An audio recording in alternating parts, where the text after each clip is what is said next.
Hi Aries, happy November. I am having a spooky special and I'm calling it that.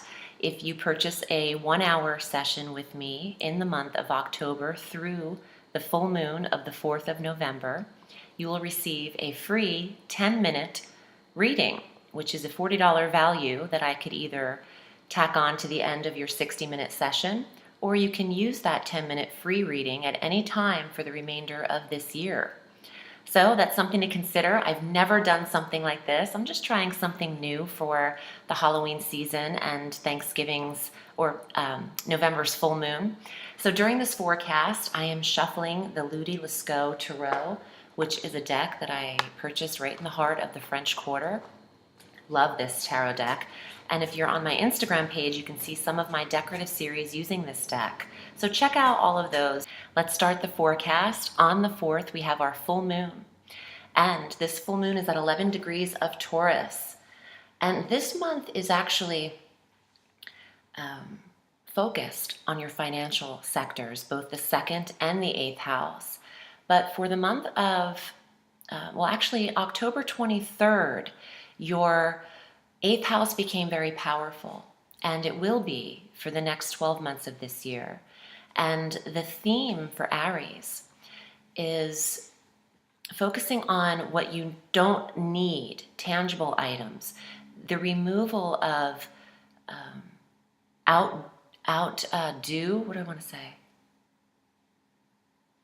you've outgrown, the removal of things you've outgrown in your life, and going through everything that you own tangibly and asking yourself, do I need this? Does this serve me a good purpose? You're shedding. The 8th house is the removal of negativity, just as much as it is sex and money and other people's resources. But there's something here that suggests Aries is shedding its skin in preparation for next year. The full moon in your 8th house is an awareness of ego, self-worth, your value system, how you value yourself, your money, how you're using it. You might put some things to bed around this time in terms of your finances, or outdated, outworn types of thinking about self and what you are worth or how you are able to save. All of these things are getting touched upon in November, but the theme of your 8th house expands through the year. And you are shedding skin, is what I want to say, and you're getting rid of tangibles that you don't need any longer. On the 5th, Mercury makes a transit into the sign of Sagittarius. So he is conjunct, eventually will be conjunct Saturn. Saturn's in Sag, but they're a little far away at the 5th, on the 5th of November. But by the end of the month, they'll be stationed together. And your 9th house is impacted. So it's best to get some travel in, Aries, while Mercury's still direct. And this is the 9th house of foreign experience, foreign travel, higher education, astrology and tarot, metaphysical energies, political philosophies, your belief system. Mercury here could see Aries students studying for exams, passing them with flying colors. You have until the 3rd of December until Mercury retrogrades. However, you'll feel that slow down of energy at least a week out. So you want to get your travel in from the 5th of November until about just after Thanksgiving. So it's perfect to get that trip in right before. And also studying and maybe signing some contracts and law agreements, legal binding contracts, 9th house. And some of you could be investigating some property and locations. Where do you want to live? Traveling to different areas and thinking long term. Thinking in the future with Mercury here. Conjunct Saturn, planting roots, wanting to see you established in a commitment in the 9th house of learning and believing what you believe in, and contracts, legal binding contracts that you sign. and properties. Due to the 8th and 9th house being impacted for Aries so severely. On the 7th, your financial planet, Venus, moves into Scorpio, the Scorpion energy, conjunct Jupiter in this 8th house energy. So this is a lot of expansion of who's investing in you, Aries. Who's investing their time and resources and energy into you and your projects. Also, what women are coming into your life to help benefit the 8th house of intimacy, investments, investors, agreements, and settlements. Venus ruling the feminine, I could see business partnerships forming with women for Aries right now and providing stability and growth and maybe more clients if you link up with a prosperous feminine energy at the beginning of November, the 7th. Through the remainder of the month, Venus will be stationed here for you. On 11/11, Saturn at 25 degrees of Sagittarius will be trining Uranus at the exact 25 degree mark of Aries. So Uranus in your first house, exact trine on 11/11 will really impact this 9th house that I discussed between you, the body, the physical self, where Uranus is stationed, insight, revelation, the need to suddenly break through something, harmoniously linking with Saturn, who wants to see those commitments from you. What has Aries learned? And I feel a lot of you are preparing and studying for something. And this could also apply to travel, but circle the 11th because this day, this trine is exact. This is harmonious energy, but it wants to see progression, but sudden commitment. You might suddenly sign something, commit to something, and this is a great time to do it. And it's just unexpected energy because Uranus is involved. It's like that lightning bolt that comes out of the sky, like the aha moment. So if things are slow for you in personal life, of course, these are general readings. So if you'd like to consult your chart specifically, you can get a hold of me for that. But this, if you're waiting for something and your personal life feels slow, wait for the 11th to trigger something. This is a trigger day, and it should be exciting to see how it applies for Aries, considering your first house is impacted so much. We do have so many transits coming up ahead, Uranus involved in that. Uranus is going into Taurus shortly, not in November, but we'll get to that. And you've had this planet stationed with you for 7.5 to 8 years. So you're like, okay, enough of the surprises. We'll see how that applies, but I'll get into that forecast next month. This is a sudden revelation before this planet leaves. And it could be that things make sense from 8 years ago, is what I'm actually picking up. Something could trigger you to go, that's what all of that meant, and take steps accordingly.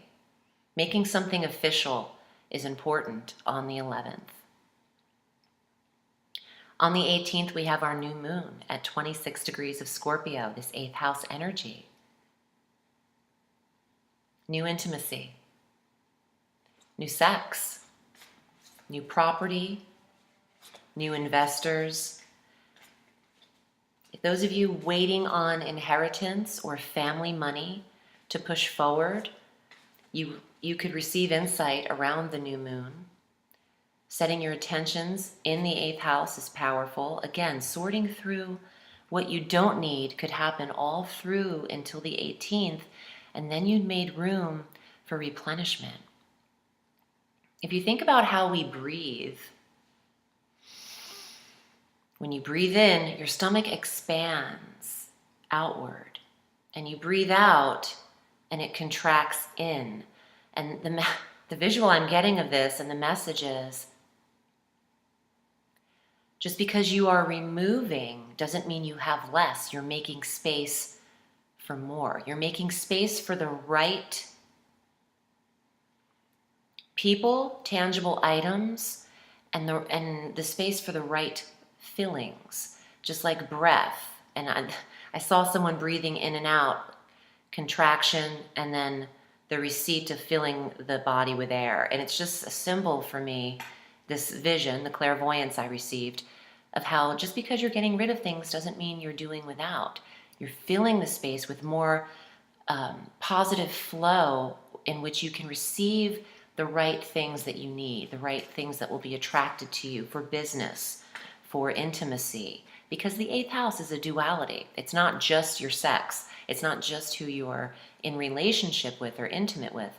It could be who is your business partner or providing for you financially, or your romantic relationships, your investors. Business partnerships is 7th house, but you get the gist. They throw money your way. It's a 50-50 situation when you're involved in business with someone, and this is the sector where their money becomes important to you.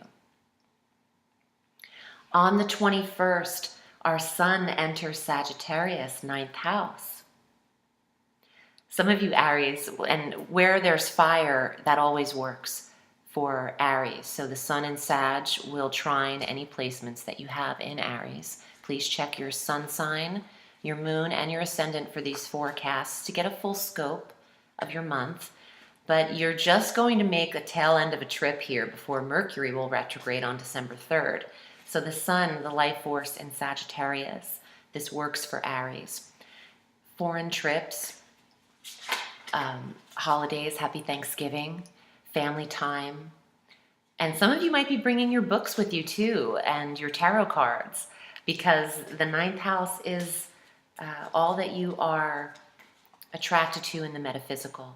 And you could be going through some healing treatments. Your health is excellent as well, astrologically. Of course, things could be going on with you personally that affect your well-being, because where we carry our energy here, we carry it throughout our bodies. Excuse me. So your astrological energy is not impacting your 6th house severely when Mercury retrogrades. And I did want to touch upon this slightly because it's such in the beginning of December.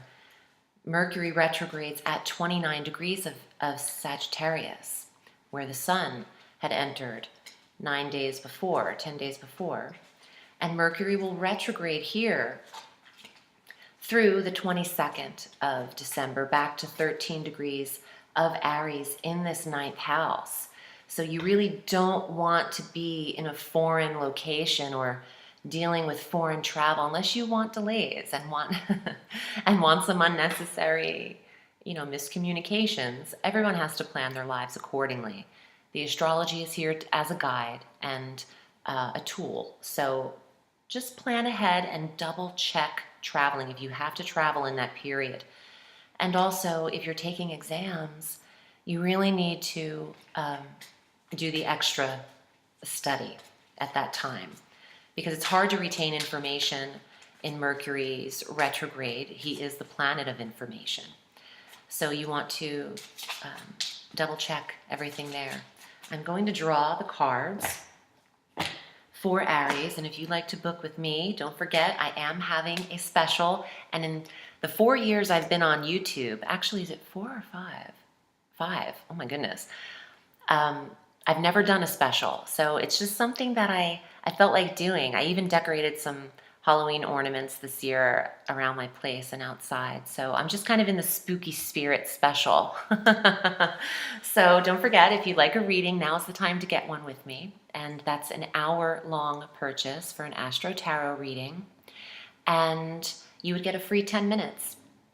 And if you'd like to purchase my tarot class, the links are all below in the Show More section. So the first card for Aries is the World. Look at these cards. They're beautiful. I have to showcase this. The World is the best card in the tarot. And they're all face down here in piles. Here's the piles. They're just, I don't see the top cards. So I'm just as happy as you are right now. This is completion, the embodiment of success. and something running its full course. And the first thing I thought was how Uranus has completed his stay with you. And this is no joke. Having Uranus in your first house has made things somewhat unreliable. When they're good, they're fabulous. When they're bad, they're kind of shockingly upsetting.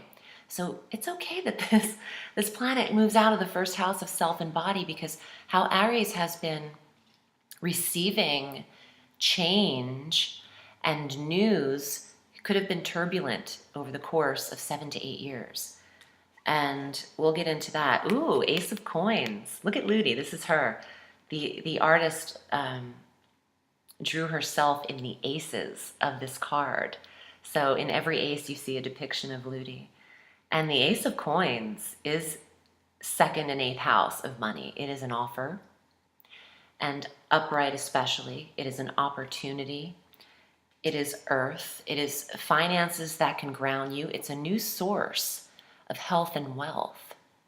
And in combination with the world, that's fabulous energy. For those of you looking for work, November is a great month to find it. Well, the devil. What's keeping you bound? What's keeping you tied up and feeling restricted? You know who does that? Saturn. The devil card is named after Saturn. Satan, the word, is derived from the planet Saturn. So it just means what is making you feel trapped, because it's all here, with the exception of some physical circumstances, obviously. But don't run that tape that it can't happen when the astrology and the energy is available for, yes, it can happen. Let's see what else is here. 4 of Wands. This is so sexy. This is so Halloween too, this deck. The 4 of Wands is stability and security. It could be a dwelling, a home. It could be what makes you feel comfortable. There could be, and it's a gathering too. It could be a wedding or family gathering over the holiday, Thanksgiving. And some of you are saving enough to buy property. Aries is considering a move. Maybe you think you don't have enough. Maybe you put in an offer, a bid on a place. The last card, 2 of Cups. Relationship, intimacy, 8th house, partnership, soulmates. I actually decorated this card on my Instagram account, and it's very romantic. It's an even infinity flow of distribution of energy. So your relationship has maybe elevated into moving in together. Talk about 8th house, sex, connection. Aries, this is a very feisty time for you.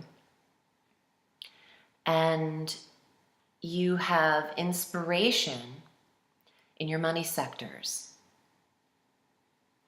So perhaps you and your partner are combining resources and going into business and bed together. Some people like mixing business with pleasure. It depends how this applies to you, but these are very positive cards, with the exception of the devil, meaning don't feel you're trapped. Let go of vice. Let go of what you feel tied to. It's time for a fresh start. The world symbolized you've completed something, and with the completion and ending, something starts anew. I hope this was helpful, Aries. I'm wishing you a beautiful November. Remember, the sky is limitless, so reach for the stars.